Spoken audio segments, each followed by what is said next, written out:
Epa, bom dia, gente.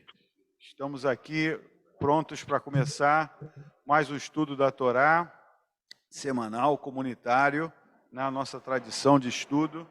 Né? A gente reza, come e depois estuda. E hoje nós temos aqui, reza, come... Mas hoje a gente tem o prazer de ter a voluntária, acho que você se voluntariou. Foi. A avó é maior ainda. Ela falou, me dá essa paraxá. Ótimo.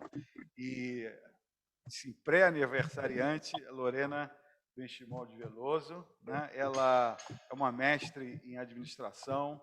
Enfim, eu diria que ela é uma das principais da educação de administração da FGV. E a gente tem o prazer de ter ela aqui na área, né, rezando e aprendendo com ela sobre a ótica de administradora e mestra que ela é. Lorena, mais uma vez, obrigado por ter se convidado, e porque isso é que a gente precisa, né, voluntários que chamem as coisas para si. E vamos aos aprendizados de Mishpatim e, na sequência, aos comentários e adições e contrapontos e tudo mais. Bom dia. Bom dia a todos, estão me escutando aí de casa? Acho que a Bia confirmou, sim, maravilha. Bom, queria agradecer mais uma vez a possibilidade. Assim que eu vi a janela da data, eu falei, é minha essa paraxá. Eu nem vi que era Mishpatim, né? Mas eu vi que era na véspera do meu aniversário. Eu falei, agora ou nunca, né? Eu criei uma obrigação para mim mesma de, sei lá, de 5 ou 6 meses fazer um estudo da Torá. Eu acho importante, porque eu estou aqui toda quinta-feira, quase toda quinta-feira, como, né, audiência, e eu queria ter essa participação ativa pelo menos umas 3 ou 4 vezes por ano. Vamos ver se eu consigo isso, essa meta aí para o próximo aniversário, que vai ser amanhã. Então, muito obrigada a todos aí. Eu vou ser muito breve, apesar da paraxá não ajudar muito, né? Mas no sentido, não, né, de conteúdo, mas no sentido de... Ela é bem extensa, como quem leu sabe disso. Mas eu acho importante a gente dar uma contextualizada do que aconteceu anteriormente. A gente está falando de uma cena, de uma coisa cinematográfica, de pompa e circunstância, que foi a Matan Torá, na paraxá anterior. Aquela cena de uma montanha com uma nuvem, a montanha fumegante, a nuvem espessa, trovões, relâmpagos. E tem um anticlímax agora. Porque, na verdade, é como se fosse... Aquele momento fui eu me apresentando para vocês. Agora vamos trabalhar um pouquinho, que eu tenho mais coisas para dizer. Então, daí o nome Mishpatim, né, no sentido de ordenança, mandatos, definições. Em algumas traduções, até a questão do né, decretos. Eu vi alguns autores lá da América Central que falavam que era juízos, né? Então, aquela coisa do tipo... Vamos desdobrar isso em leis mais mundanas, em leis seculares. Quer dizer, não adianta só a gente definir os 10 mandamentos se a gente não colocar mais para a terra o que está acontecendo, para eles poderem cumprir. Eles, nós, né? Evidentemente. E aí faz todo sentido esse timing. Imagina, eu julgando o timing divino aqui. Mas esse timing divino. Por quê? O que aconteceu antes? A gente não podia receber algo do tipo. A gente era escravo. Escravo não tem direito. Escravo não tem ir e vir. Então, não faz sentido a gente ter sobre a que obedecer. Entretanto, na hora que a gente recebe a Torá, a gente passa a ser livre, certo? A gente está nesse momento de transição aí, está acabando já essa caminhada pelo deserto, ou seja, indo se tornar realmente um povo com uma religião, uma etnia, o nome que vocês quiserem dar, né? Muito polêmico, inclusive, mas é a hora da gente renunciar a ser escravo. Isso pressupõe obrigações, ou seja, assume agora essas regras que eu vou te passar. Ou seja, regras, consequentemente, penalidades. Então, a maioria dos mishpatim que estão nessa paraxá dessa semana, eles são muito bem explicados por Deus. Imagina, Deus se justifica ali. E há a penalidade, quer dizer, a contraprestação. Se você falhar, se você descumprir qualquer um desses, haverá o castigo.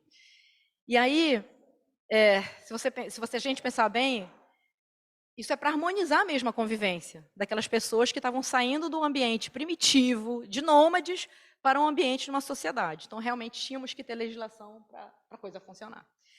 Eu vi uma frase, eu ouvi também no YouTube, as pessoas que eu vi alguns americanos, eu vi o Sachs, eu vi uns caras latinos, uns rabinos brasileiros, inclusive de outras linhas diferentes da nossa reformista, e essa frase se repetiu, e ninguém deu autoria para ela. Então, eu, infelizmente, vou citar sem dar autoria, porque todo mundo falava como se fosse sua, né? Eu não vou fazer isso. A frase era essa: Nosso objetivo como judeus não é a perfeição, mas a responsabilidade. A gente tem que ser responsável nessa religião. Não é banal ser judeu. Porque esse legado que a gente recebeu, segundo esse momento da Torá de Mishpatim, há 3.500 anos atrás, é um legado que a gente deu para a humanidade. É um legado de convivência. Todo o direito nasceu disso aí. E o direito se atualiza hoje em função disso aqui, dessa gênese, dessa criação aqui. Antes de eu sobrevoar os Mishpatim, as ordenâncias, eu... Estás ocupado aí, né? Então eu vou escolher uma outra pessoa. Escolhi a Carla. Carla, passa para a Carla aqui. Richard, você consegue filmar a Carla enquanto eu faço esse exercício? Dá um zoom para ela aí. O que é isso aí? O que você tem em mãos? Quanto tempo você não via isso, né? O que você tem aí? Nós temos aqui um manual de instruções de uma sanduicheira da Mundial. Sensacional a comparação, adorei. Tá, que nós temos aqui termos de garantia, termos de uso, como é que funciona, enfim. Né? Tem uma coisinha do lado direito aí, um dos últimos parágrafos, chamado seção de garantia, não tem? Termos de garantia, isso? Não, vira no meio aí. Abre aí. Isso, aí onde você está olhando. Tem a exclusão, acho exclusão de garantia, não tem? Eu vou achar. Porque hoje em dia os produtos não vêm com manual, você tem que ir na internet baixar, né? Mas exclusão da garantia legal, isso, exclusão, contratual. essa é a palavra. A garantia não abrange os seguintes itens: danos sofridos pelo produto, seus acessórios, em consequência de acidentes, maus tratos, manuseio, uso incorreto e inadequado. Peças e acessórios sujeitos a quebra ou desgaste com o uso, como fabricados em materiais plásticos, blá, blá, blá, blá. Cabo de alimentação não está incluso na garantia contratual. Muito bom. E a instalação do produto em rede elétrica diferente da indicada do produto. Adorei a comparação. Qual é a comparação? A comparação é que a gente tem regras e se a coisa a gente não segue as regras. Se não seguir, vai pagar. Vai ter problema. Perdeu a garantia. Só que isso aí é uma sanduicheira. Com todo respeito à Mondial, né, a marca, blá, blá, blá. Aqui o negócio é mais grave, senhores. Porque aqui que a gente está falando da garantia divina. Eu não quero perder, não. Vocês querem? E, o problema aqui é que é manual do fabricante. Fabricante com F maiúsculo. E aí a gente tem os Mishpatim. Eu escolhi aqui os top, na minha humilde opinião. Eu não vou falar nem na ordem que eles estão na Torá, né, na Parashá, mas, obviamente, eu tinha que começar por esse. Não oprimirás o estrangeiro. Essa fala, ela se repete 36 vezes na Torá. Não é a primeira vez, nem será a última. Eles sempre lembram a gente que a gente foi escravo no Egito. Então, não faça isso com o estrangeiro. Não repita esse comportamento que uma vez você sofreu. Olha que interessante. Proteção à viúva e ao órfão. Quer dizer, a nossa religião sempre se preocupando com os mais fracos. Pelo menos quem seria naquela época. Castigo aquele que amaldiçoou ou machucou seus pais. Isso é meio óbvio, né? Mas o óbvio tem que ser dito. Olha que interessante. Você vai ter um escravo ou servo hebreu, ele será seu como escravo por 6 anos. No 7º ano, ele será libertado. Alguns autores que eu escutei, ou que eu estudei, que eu li, eles fazem uma associação com o 7, como sempre, né? Com o 7º ano como sendo o chamado do escravo. Está na hora de ir embora. Dá liberdade para ele. Olha que interessante. Fala de novo da mistura da carne com leite. Não farás isso. Então, esqueçam lasanha, esqueçam o estrogonofe, que o negócio está fundamentado. Aliás, ele não está fundamentado, essa regra. É uma das regras, é um dos mishpatim da Torá, que é Roque, que chama. Ele não tem justificativa. Deus não se justifica ali. Tem muitas teorias sobre isso. Não sei se vocês já escutaram alguma. Por que não misturar carne com leite? Porque Deus simplesmente fala, simplesmente entre aspas, não cozinharás o cabrito no leite da mãe. Ponto. Por quê? Ele não diz. Ninguém diz. Aí vem, né, as tradições orais tentando, inclusive nutricionistas dizendo, você ia falar isso? Se você come carne, se você come qualquer coisa com ferro e cálcio, alguém não vai ser absorvido, não é isso? Fundamentação técnica temos, né? Mas moralmente é a compaixão pelo animal, não é isso? Eu acho. Eu também já tinha ouvido essa explicação. É uma maldade tremenda, você já comeu bicho, e no leite da mãe, mais maldade ainda. Essa teoria da compaixão eu escutei da Débora Rosman, professora aqui da área, que é pela compaixão mesmo do filho, né, do filhote. Pela primeira vez se fala do Shelosh Regalim, ou seja, irás a Jerusalém, ao templo, me fazer peregrinação nas 3 festas, Pessach, Shavuot e Sukkot. Ele fala de suborno, gente, suborno, 3.500 anos atrás, cuidado com o suborno, que cega você. Ele fala, achei ótima essa também, eu nunca tinha prestado atenção nessa parte. Cuidado num julgamento para não seguir a maioria. Sabe, você vai pela turba, tá errado mesmo, ele é culpado mesmo. Se você não tem base para tal, não siga a maioria, não vá pela turba. O que nos leva a um próximo, que eu também achei fantástico, muito, muito judaico. Não proteja o pobre num julgamento por ele ser pobre, por ele ser coitado. No outro extremo, da mesma maneira, não proteja o rico por ele ser mais poderoso no julgamento. Aí depois ele fala, se um boi ou asno perdido foi encontrado, e você souber que ele é do seu inimigo, o que diz o Mishpatim? Devolva ao seu inimigo esse boi ou asno. Olha que interessante, como Deus se preocupa com um boi ou um asno. Imagina como ele se preocupa com uma pessoa, judeu ou não, que está perdido, que não sabe separar a esquerda da direita, que não tem espiritualidade. Se ele se preocupa em que você devolva, se ele fala sobre isso, se ele ocupa linhas da Torá para falar sobre isso, imagina sobre nós. E ainda dá um recado a você não se apoderar nem das coisas de quem você se odeia. Você teria motivos para odiar? Acho que é um recado, era muito comum pilhar, né? Você dominava o inimigo, pegava tudo dele. Eu acho que isso a gente se afasta, né? Naquela época era a coisa mais comum, te dominei, tudo é meu, tchau. E aqui diz, nem o asno perdido. O boi ou asno você vai devolver. Mas, Lorena, posso te lançar uma? Lança. Que bem na hora eu te... E vender, quando tu for vender a sua filha como serva, isso aí é... Infelizmente, as está regras escrito. de como vender a sua filha como serva. Sim. Então, sim, eu acho muito legal, eu acho super importante. Nós temos coisas belíssimas na Torá. Temos coisas belíssimas. A gente tem coisas não tão belas assim. Aí vem sempre aquela pergunta, por que eu simplesmente não pego aquela aliazinha ali e tiro? Porque se eu tiro aquilo ali, fica tudo lindo. Mas ali onde diz quais são as regras para vender minha filha como serva, são complicadas. E aí vem, de novo, o que a gente já ouviu do Rabino Sérgio, do Rabino Joseph e de tantos outros rabinos. Nós não temos que tirar, nós temos que deixar aquilo ali, primeiro, para entender qual é a origem, de onde a gente vem, e para aprender a ressignificar aquilo. Isso. Então, essa semana realmente era algo que eu olhava e dizia, uau! Mas, enfim, acho bonito também, acho importante que nós não sejamos um povo cego, onde a gente só diz, ai, que lindo, olha todas as coisas lindas. Não, olha só as coisas que também não são bonitas, não.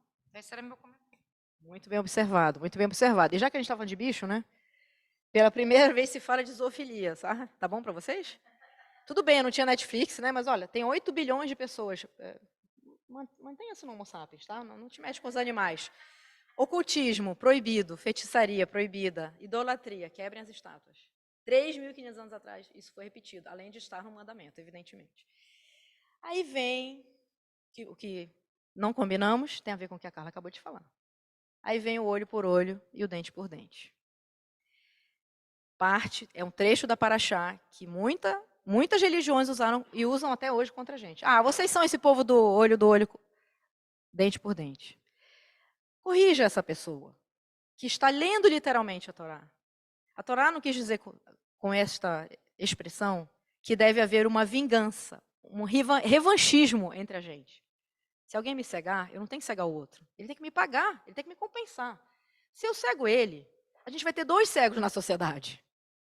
É estúpido isso. Então, o que a Torá diz? É uma questão de equidade. Então, vai haver um pagamento da pessoa que cegou a outra. Se foi o que aconteceu. O que quer que seja o dano, ele vai ser julgado e vai pagar por isso. Não vai ser danificado da mesma maneira. Então, cuidado para a gente não criar essa regra aí de violência contra violência, pagando a coisa. Ou seja, equidade da justiça mosaica. Não vamos tomar literalmente esse tipo de coisa, esse especificamente. Quando Deus fala tudo isso, né, através de Moshe, eles respondem, faremos e ouviremos. O que tem de estranho nessa resposta? Depois escuta. Não. Parece que Fora de ordem, né? É uma inversão curiosa. Por que que o povo respondeu faremos e ouviremos, e não o contrário? Que é Deus falando, mesmo que seja através de Moshe. Ou seja, compromisso que vai gerar escuta. A gente está comprometido, você é você. Aí depois a gente vai seguir. Então, pode confiar que a gente vai trilhar. Esse é o grande legado da humanidade, para a humanidade, na minha opinião. E acho que a Torá não precisa se justificar, né? Não precisa aquele tom apologético, né? Já que ela é um livro religioso. Eu acho que eu falei isso quando eu falei de Bereshit, alguns meses atrás, quando eu falei literalmente Bereshit sem Bereshit, né? A primeira de todas as parashiot, que a nossa Torá, gente, não é um livro de lendas, não é um livro científico, não é um livro histórico. Isso aqui é um livro religioso, sobretudo. Então, como a Carla muito bem falou, a gente tem que ler, a gente tem que cuidar, a gente tem que respeitar, mas saber que o contexto mudou. Então, abraçar os mishpatim que fazem sentido, obviamente, respeitar os que fazem muito sentido, e muitos fazem sentido, e deixar de lado os que realmente não espelham mais a nossa realidade do século XXI. Eu acho que a gente podia dar um rolê aí, depois eu vou fechar com uma outra questão. Pode ser? Fui breve. Dessa vez eu fui mais breve, gente. muito bem. Olha, perguntas. Vamos abrir aqui para perguntas. Eu acho assim que a gente volta e meia se esbarra assim num ponto que nos causa assim, extremo desconforto. Desconforto, mas existe um extremo desconforto. E o que eu aprendi com a nossa amiga Janete, que até faltou hoje, estou anotando aqui a falta, é que a gente tem que dar um desconto para a turma, né? A gente tem que dar um desconto e sempre, não só deixar de lado, mas às vezes observar que mesmo essa regra da serva já era um grande avanço. Então, pegar que, para o que era, já era o avanço. Então, a gente perceber, né, digamos assim, o vanguardismo que nós tínhamos quando essas leis foram lançadas há 3.500 anos atrás, né? Por exemplo, o conceito de escravidão. Né? Sem dúvida, uma escravidão que se assemelha a muitos trabalhos que existem aqui hoje, né? Uma escravidão que você não escraviza para sempre, né? Quer dizer, na verdade, era uma escravidão muito diferente. Eu sempre cito Laurentino Gomes, não sei se quem já leu, quem lê Laurentino Gomes tem exata noção do que foi o escravagismo, a escravatura para os africanos.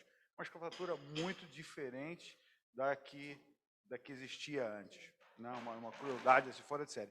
Mas esse escravagismo daquela época era uma coisa que tinha limites, e o judaísmo trouxe limites assim muito claros, não escraviza para sempre, né? Enfim, dá sempre de comer, etc. Quer dizer, tinha algumas situações que realmente era vanguarda. Então, acho que a gente tem sempre que olhar para isso, né? Mesmo nas piores coisas, a gente conseguir enxergar que era vanguarda e por que era vanguarda.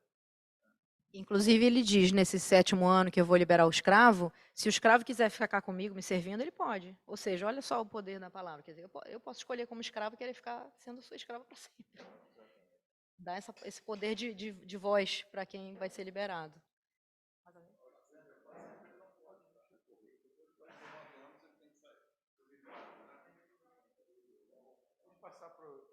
Vamos passar para... você vai falar, né? Eu acho que o Germano está aqui. Já está até com a câmera em cima.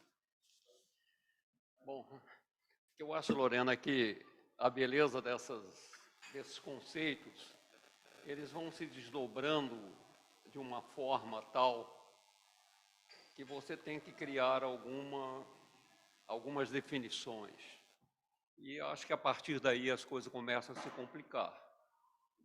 Se você olhar a história judaica, a Janete está sempre falando dos nossos profetas.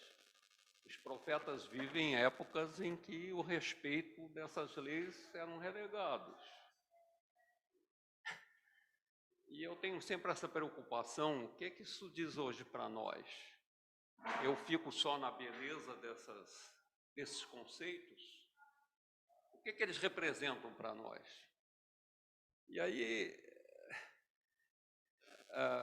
a codificação da lei judaica, ela foi feita com 613 mitzvot. Eu respeito elas? Não. Eu tenho a preocupação de respeitá-las? Não. Onde é que está o problema na realidade?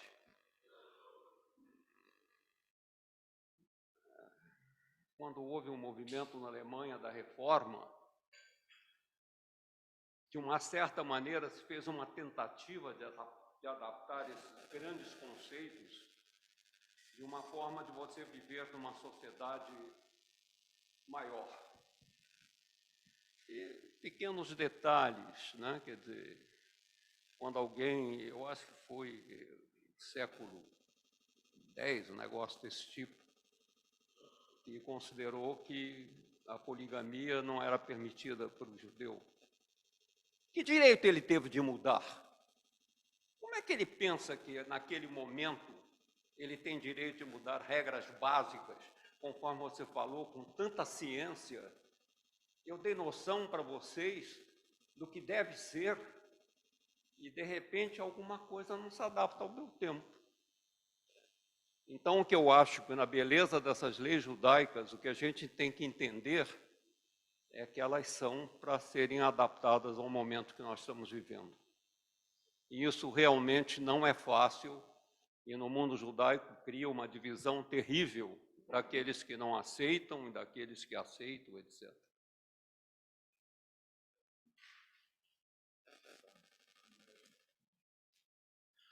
Bom dia, obrigado, Lorena, pela uma aula, né, que a gente teve.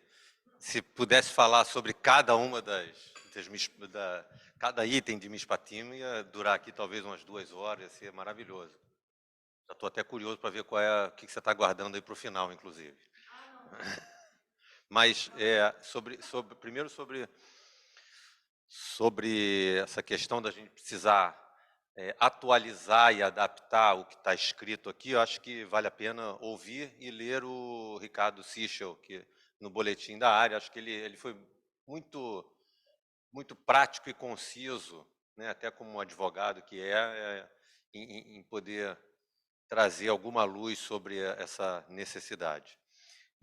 Duas coisas me chamaram a atenção nesse texto, e aí dentro de tudo que você falou, e aí primeiro sobre escravidão, é que o Plaut ele escreve aqui, logo no começo de Mishpatim, que esta seção continua com regras sobre escravidão ou servidão.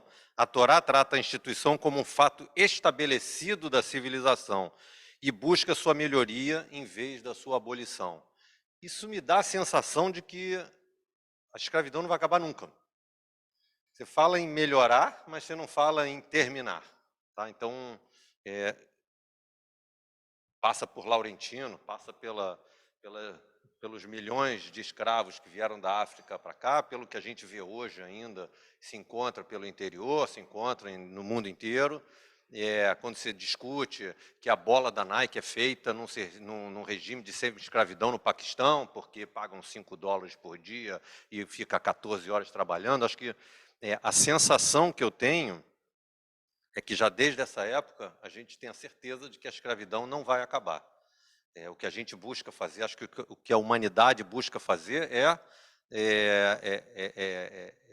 minimizar, buscar onde pode ter essas falhas, mas a sensação de escravidão, fisicamente falando, ela sempre vai existir, e o pior, talvez, intrinsecamente na cabeça de cada um, a gente jamais deixará de ser escravo de alguma coisa. Tá? E a segunda coisa que também me chamou a atenção quando você falou de suborno, foi justamente um item que eu anotei aqui, quando ele fala que não aceite suborno, pois o suborno cega os lúcidos e perturba os apelos dos justos. Ele já aqui, apesar de falar de lúcidos e justos, ele aponta dois elementos. E para ter um suborno, você precisa de 2 elementos. Você precisa de quem suborna e de quem é subornado. Né? Então, você precisa... Vou generalizar. Aquele cara que é visto como bem-sucedido, mas no fundo ele suborna os outros, e o cara que é conhecido como o malandro da história, que está sempre aceitando suborno. Mas você precisa de dois personagens para que isso aqui aconteça. E, de certa forma, esses dois personagens já aparecem aqui. André, mas- corrupção é um verbo transitivo, né? Corromper é o verbo transitivo, né? Tem que ter dois, né? É, Se um quer, o outro tem que querer também. exatamente. Então, assim, isso que me chamou a atenção, e mais uma vez, obrigado aí pelos comentários. Queremos mais Lorena. Lorena é uma fluidez fora de série. Não, assim, escutando você, Lorena, escutando o André, eu fiquei com a impressão, e talvez até uma confirmação, que a humanidade, parte da humanidade busca a escravidão. A escravidão, em algum sentido, a escravidão dessa proposta aqui, que é uma escravidão que até tem sugestão de ser terno com o escravo, de ter ternura com o escravo. Tem sugestões, né? É uma sugestão de você ter uma relação, digamos assim, leve, diferente do Laurentino. Né? Esquece o chicote. Né? Mas muitas pessoas buscam isso, né? E buscam esse conforto de saber que alguém está cuidando dessa pessoa, mesmo que aquilo custe a liberdade. E o que é muito ruim. Né? Outra coisa que você falando aqui sobre corrupção, sobre trampas, etc., uma coisa que me chamou muita atenção, né? Ele coloca, não sei se é no Midrash ou no próprio texto, né, que o roubo de dia e roubo de noite. Qual é o pior?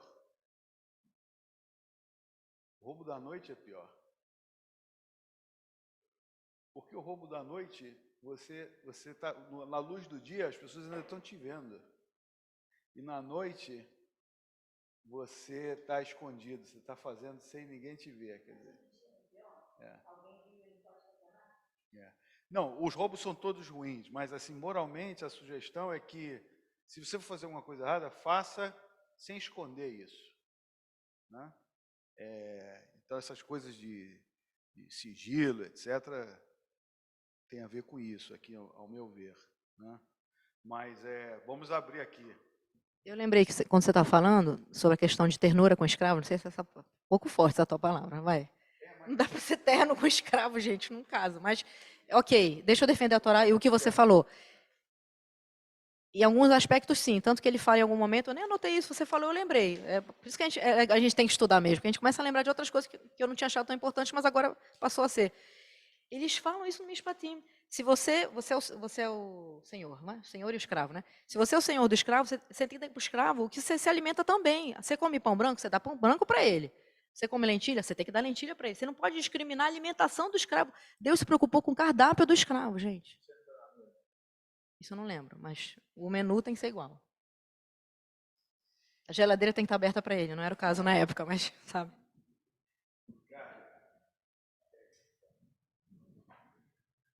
Bom, primeiro, obrigado pelas palavras, pela leitura,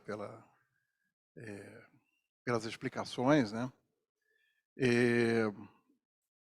Eu acho que existem aqui dois elementos muito importantes dentro do ambiente judaico, né?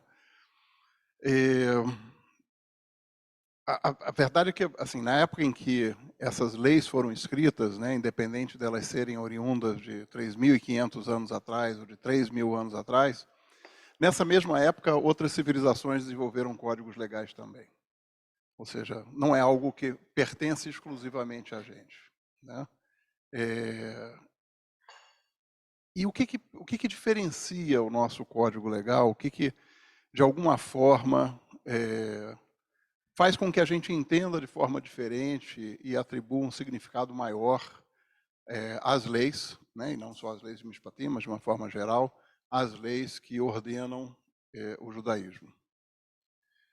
Existe um conceito hoje, né, bastante forte e ao qual a gente adere por entendê-lo lógico, né, que é o que a gente genericamente chama de humanismo, que é colocar o homem no centro das nossas decisões, da nossa organização social, das nossas metas, né, da nossa razão de existir.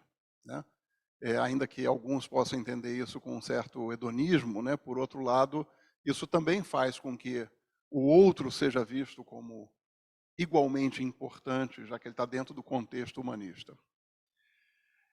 Existem outras sociedades que se organizaram em torno de um conceito deísta, ou seja, onde Deus é o centro. E tudo é feito para Deus ou por Deus.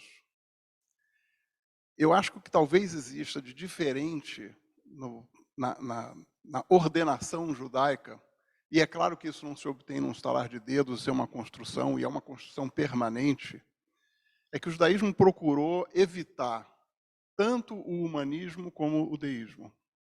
Onde é que estão pautadas, onde é que está centrado o nosso código legal?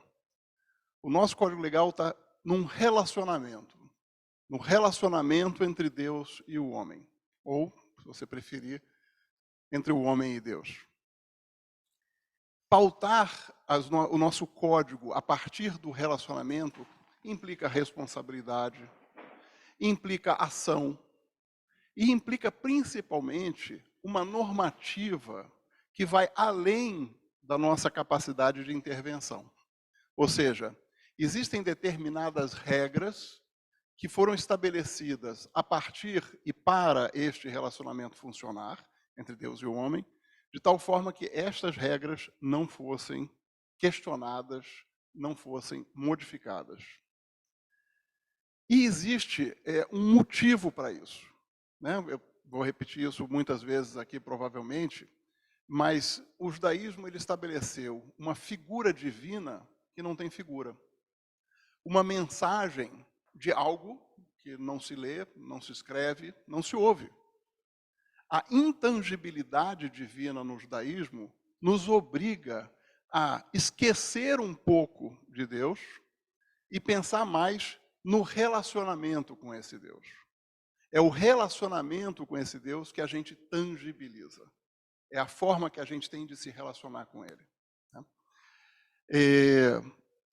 Dentro desse contexto, né, a gente tem um outro elemento que me parece talvez tão importante quanto. Né? A gente reza de manhã, aqui a gente não fala, mas existe uma reza de manhã que relaciona aquilo que a gente deve fazer como as nossas mitzvot, né, que elevam a nossa posição como pessoas ativas nesse relacionamento com Deus. Então, fazer a paz entre dois amigos, acompanhar alguém que faleceu, estar presente junto a alguém que está doente. E no final dessa relação se diz Talmud Torah Keneged Kulam, ou seja, muitas vezes isso é entendido, que o estudo da Torá vale por tudo isso. Eu entendo de uma forma diferente, eu entendo que o estudo da Torá é a condição para que isso tudo aconteça. Né? Mas o mais importante aqui é que se fala em Talmud Torá. Né? Não se fala em decorar a Torá. Não é uma questão de você aprender cada palavra e sabê-la de cor. O importante não é a gente saber reproduzir, é a gente entender, a gente estudar, aprofundar, entender. Isso está muito de acordo com, né, a famosa frase de Hillel, né, que também está no Talmud, em que, quando perguntam a ele, né, o que é fundamental do judaísmo, ele sintetiza dizendo, não faça o outro que você não quer que faça você, mas agora vai e estuda. E, de novo, estudar é o fundamental dentro do judaísmo. Então, quando a gente encontra num texto um elemento com o qual a gente não se identifica, a gente vai buscar entendê-lo. Né? A gente vai tentar entender, seja pelo contexto, né? Seja pelo que ele implica. Né? A gente pode, por exemplo, essa questão, né, que a Carla levantou, de vender a filha como serva, né? Isso foi uma tradição durante muito tempo na nossa sociedade, através do dote. Né? O pai da noiva deveria dar um dote. Ele estava vendendo a sua filha. Né? Ele estava, na verdade, empurrando a sua filha para o futuro marido. Né? Então, o conceito, ao contrário, ele não estava recebendo, ele estava dando, mas ele estava tirando o peso da responsabilidade sobre a filha. Né? Então, isso a gente tem que ler de uma forma bem profunda e não literal. Porque o objetivo não é decorar. O objetivo é estudar, aprender, reinterpretar de acordo com o nosso momento. Na sequência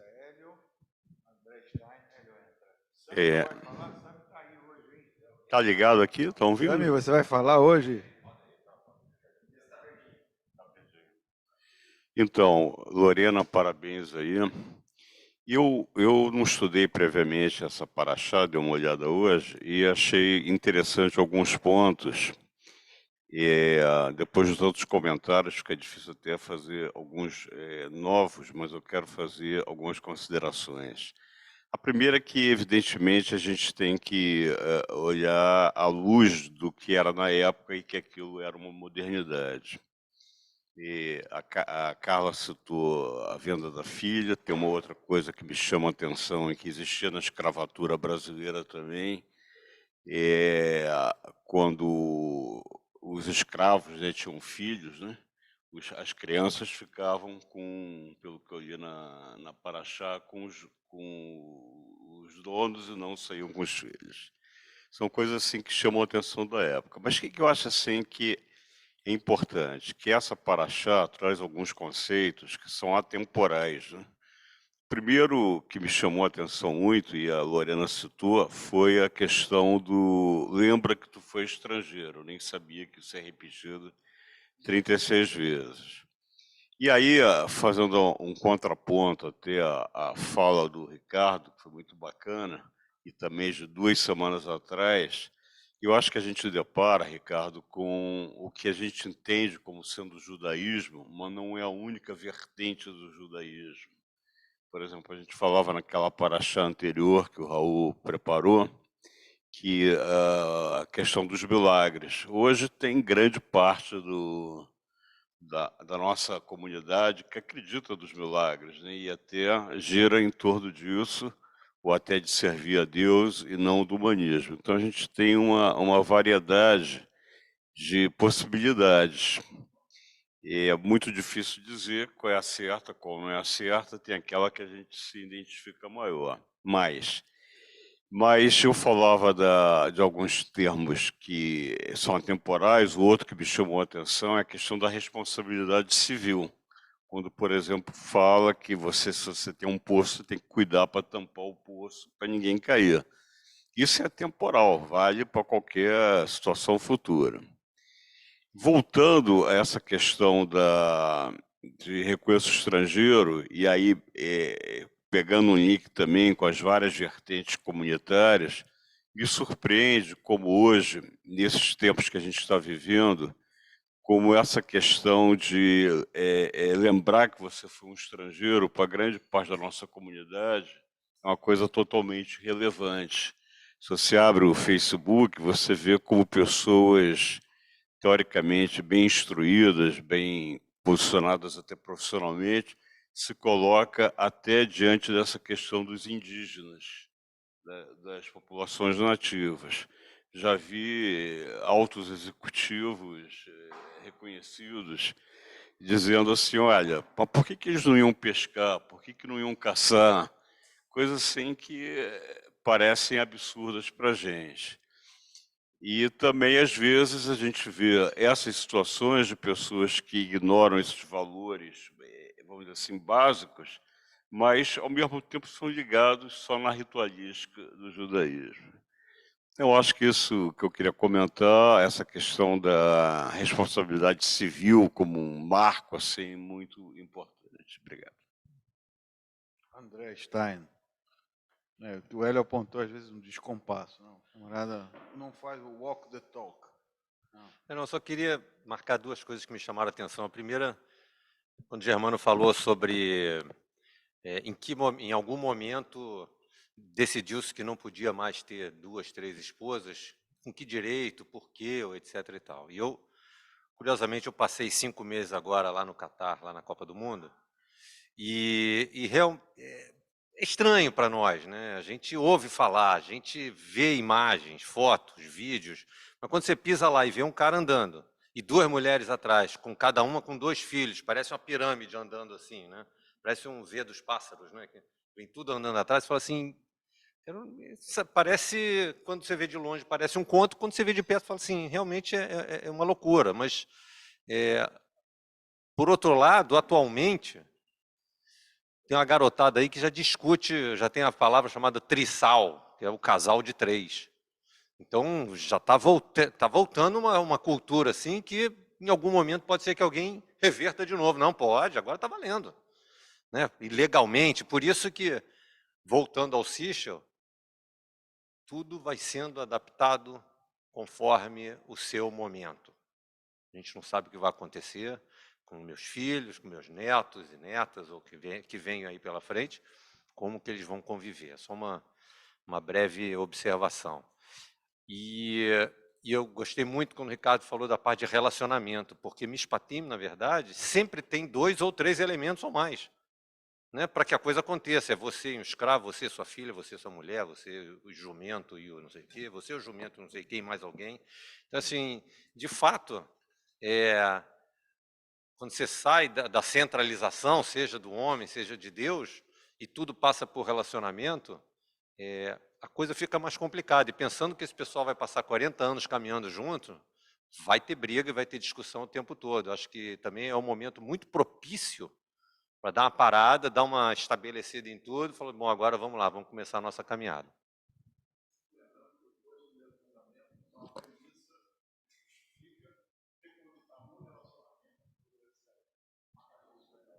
Sami não vai falar? Sami, aproveita que está online, dá uma palavrinha aí. Mas vai aí, Hélio. Só uma parte aqui, a questão o Germano colocou, quem pode um dia decidir que não vai ter mais casamento, como é que chama? Poligamia. Na verdade, até onde eu sei, me corrija se eu estiver errado, isso foi decidido por 1000 rabinos. Então, houve um consenso ali de 1000 que se juntaram e decidiram, olha, daqui para frente vai ser isso. E foi parte só da comunidade. Eu acho que os sefaradim continuaram durante um tempo fora disso, pelo que eu entendo. Minha esposa fala que... André, deixa eu lhe colocar isso. Eu fui buscar realmente o que aconteceu, foi no século X, e na realidade não tem nada a ver com o mundo judaico. O que acontecia é que o mundo judaico vivia num mundo que era a monogamia. Então, o que eu estou colocando é que não dá para a gente viver fechado no mundo judaico. Nós estamos inseridos num mundo maior, e aí essas considerações, em muitos casos, se complicam muito. Mas teve realmente um rabino, Gerson Meir Agolá, que teve a coragem de fazer o que eles chamam uma taganota. Ele mudou a lei. Agora o sefaradi disse, isso não é comigo. Eu vivo num outro mundo. Então, eu estou colocando isso na complexidade do mundo judaico, e o que o Ricardo fala realmente é a coisa mais profunda. Quando passa a Torá e a gente, de uma certa maneira, referencia, eu não estou fazendo idolatria. Eu estou dizendo que ali tem coisas para nós pensarmos, discutirmos, e uma expressão que foi utilizada às vezes no nosso papo, que eu considero a mais correta. Isso é um momento de estudo. De aplicarmos, né? Fazer só 2 correções aqui. Primeiro, eu falei errado de Hillel. Hillel falou amar o próximo como a ti mesmo. Esse é o que está na Torá, inclusive, né? Hafta lerecha kamorra. Não que eu falei antes. E a outra coisa é que eu acredito em milagres. Só que o milagre em que eu acredito, ele acontece quando eu vejo uma borboleta, quando nasce uma criança, né? Quando, depois de uma noite de chuva, amanhece um dia claro, um dia lindo. Então, esse é um milagre em que eu acredito, né? É um pouco diferente. Mas como é que você provavelmente conhece pessoas que chegam para você e falam, olha, minha esposa não conseguia ter filhos, ela foi no túmulo do Tzadik ABOC e 6 meses depois engravidou. É isso da maneira mais simplista, ou há ministros do Supremo que também pedem para e encaram com como uma bênção ter tido um resultado. Como é que você recebe isso? A pessoa está te dizendo que ela teve um milagre.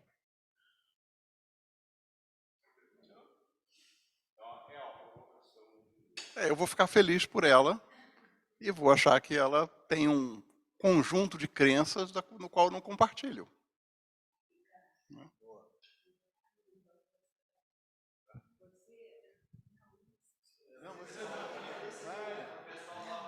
Você quis atualizar Deus e a parte humana. Não é necessariamente atualizar, né? Porque, em tese, a princípio, Deus é o mesmo desde sempre, né? É a nossa percepção de Deus é que muda, né? Porque a gente muda ao longo do tempo.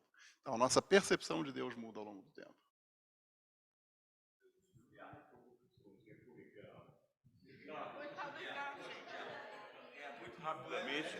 E eu encerro aqui, ó, mas eu entendo o que você está dizendo e eu compartilho com esse pensamento em parte. Também acredito em milagres.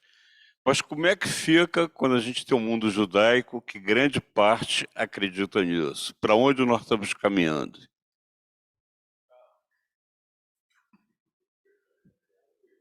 Não consigo predizer o futuro, não sei para onde a gente está caminhando. Posso dizer para onde nós da área estamos caminhando, talvez, né? Então, eu diria que a construção do universo de crenças e de liturgias práticas judaicas, de uma forma geral, ela nunca evoluiu ou nunca seguiu, né? Se você dissociar a evolução de uma coisa positiva, a gente pode falar evoluir. Nunca evoluiu de uma forma linear, né? Sempre houve diversas tendências diferentes, né? A gente tem uma Torá só, beleza, mas a gente tem 2 Talmudim, né? A gente tem 2 Sifrei Talmud. Um de Jerusalém, um de Bavli. E ao longo do tempo, isso se fracionou ainda mais, né? À medida que você tem um povo disperso, você está sujeito a N culturas e N visões de mundo, e isso vai impactando, né? Quando Maimônides surgiu, e hoje Maimônides é utilizado como a referência principal no universo ortodoxo, quando Maimônides surgiu, sua forma de pensar era, no mínimo, esotérica, né? No ponto mais alto, sacrílega, né? Porque era absurdo você introduzir conceitos aristotélicos no judaísmo, né? E, no entanto, ao longo do tempo, as visões que ele trouxe foram se consolidando. Talvez, né, o principal trabalho que ele teve foi justamente desumanizar a figura divina, né, que é o principal ponto do Guia dos Perplexos, né, de Moré Nevuchim. Eu acho que a gente não consegue dizer para onde vai, mas a gente consegue impactar para onde vai, né? Ou seja, a gente tem a obrigação de enxergar o judaísmo, né, de uma forma clara, praticá-lo de forma coerente e, consequentemente, de alguma forma, né, sem nenhum tipo de proselitismo, fazer com que essa visão ela seja partilhada por um número maior de pessoas. Então, a nossa obrigação aqui na área é formar e partilhar conteúdo. É o que se faz quando a gente traz um plaut, ou quando se faz um novo sidur, ou quando se dá aulas, ou quando tem uma prédica. É isso que a gente está fazendo o tempo todo. Então, essa é a nossa obrigação. Para onde a gente vai como universo judaico, ninguém sabe. Vamos descobrir isso daqui a 1000 anos. Uma pequena reflexão só mais espiritual sobre tudo isso que a gente está falando. Quando a gente fala em, por exemplo, eu sou escravo do meu trabalho, né? Isso aí é uma coisa que não faz muito sentido. Você trabalha porque, primeiro, você precisa trabalhar, né? Você tem que sustentar a tua família. E, ao mesmo tempo, vai ao encontro de quando você diz amar o próximo como a si mesmo. Então, a palavra, para mim, escravidão, deveria ser abolida. Não é que não exista, a gente sabe, tem provas, mas na parte espiritual, quando você aprende um conceito e depois existe uma outra coisa também que vai contra, aí você tem que refletir. Quando você olha para a Torá, você olha para Bimá, você sente aquela energia lá de dentro e realmente você diz, a gente tem que amar como ama a si mesmo. Bom, olha, estamos aqui praticamente Vitor, 9h35. só ia complementar aqui o que o Gilberto falou, de que exatamente por isso é que aquele que de alguma forma, né, quer escravizar o outro, e aí escravizar no sentido bem amplo da palavra, né, precisa desumanizar o outro, né, porque ele percebe, né, assume, não, eu cumpro todas as minhas obrigações, mas aquele outro, na verdade, ele não é um outro, ele é um diferente, ele não compartilha comigo o mesmo status espiritual, né, consequentemente eu posso fazer isso com ele, porque eu não estou ferindo nenhuma regra, né? Então é preciso desumanizar o outro, e é uma das coisas que a gente tem que combater também. Isso. Combater, pegando aqui um gancho no Hélio, combater não só no discurso, nos estudos, mas na prática diária. Né?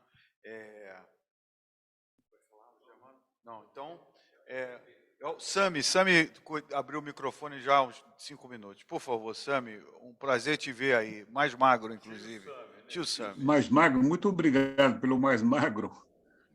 Olha, eu gostei muito do estudo e às vezes me faz pensar em umas coisas extremamente malucas.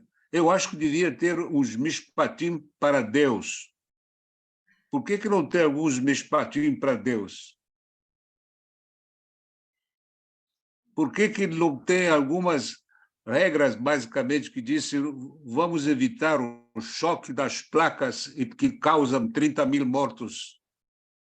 Por que Não não vou farei encontrar chover. uma forma de desviar, não pode desviar os foguetes lançados por um maluco que vai atingir uma casa, uma residência?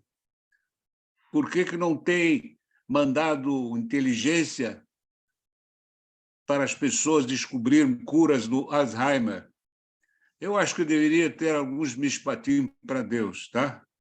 E sobre o milagre que você falou daquela mulher que foi ao túmulo, eu aprecio muito o Vaticano que vai e investiga, porque provavelmente no cemitério deve ter encontrado alguém e arranjou um amante que engravidou, ok? Então, tem que um pouco analisar realmente o que é um milagre e o que não é um milagre, tá?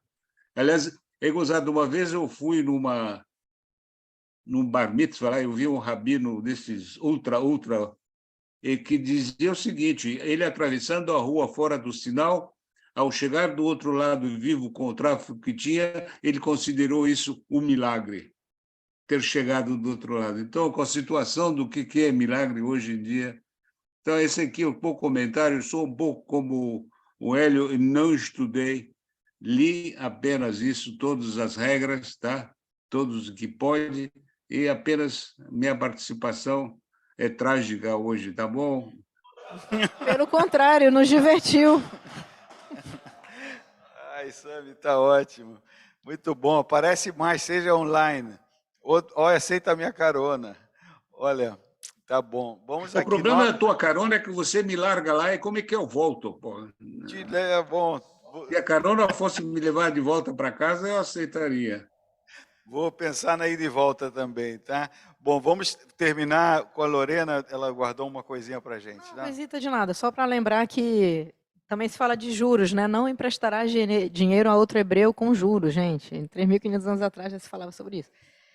E se você emprestar para alguém sem juros, quando você o encontrar na rua, não humilhe por isso. Não ponha-se na posição de credor dele. Fala normal, bom dia, tudo bem? E a dívida? Não, né? Você não vai perguntar da dívida para essa pessoa. Ela sabe que ela está te devendo. A Torá fala sobre isso. Para não humilhar o outro que é seu devedor. Agora, o jeito que em Israel deram para isso, né, é muito interessante, não sei se você sabe, né, quando você vai num banco israelense, você vai assinar um contrato de dinheiro, de pegar um empréstimo, é um contrato que basicamente coloca aquele dinheiro, coloca o banco como um sócio teu, entendeu?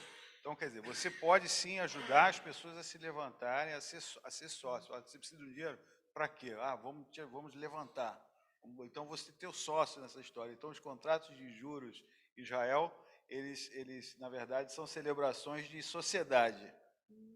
entendeu? E aí depois eles recolhem o lucro da sociedade. É um jeitinho, mas moralmente faz mais sentido. Mas se você pensar bem assim, então você que tem bastante, né, qual é a maneira de você emprestar às pessoas?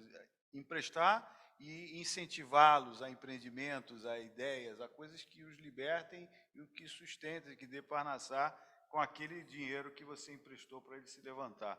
Eu acho muito bonito, né?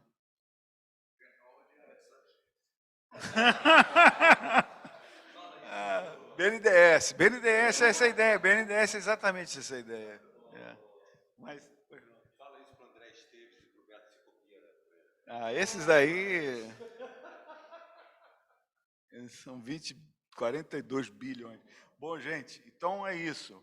Mais alguma coisinha? Não, só queria agradecer a atenção de todos, a paciência de todos. É muito gostoso fazer estudo da Torá, dá um nervoso. Eu já falei isso aqui, eu dou aula há exatamente 23 anos, mas sentar aqui é outra conversa aqui. Isso é outro papo, gente. Isso aqui é muito bom. E eu quero dedicar a mim mesma, porque amanhã eu faço aniversário. Agradeço. Parabéns, Lorena! Não, eu tô brincando. O anos. estudo dessa Torá é em homenagem a Zeno Veloso, foi um dos maiores juristas desse país, um dos juristas mais citados da STF, que foi meu pai. Puxa vida. Lorena, que maravilha ter esse teu estudo aqui de manhã, né? Essa tua fluidez, essa tua... Enfim, como a gente aprendeu. Gente, vamos fazer Birkat Amazônia aqui e desejar a todos uma boa quinta-feira, bom carnaval, Shabbat Shalom antecipado, e que a gente, na quinta de carnaval, estejamos aqui todos de volta. Um abraço a todos aí. Tchau, tchau.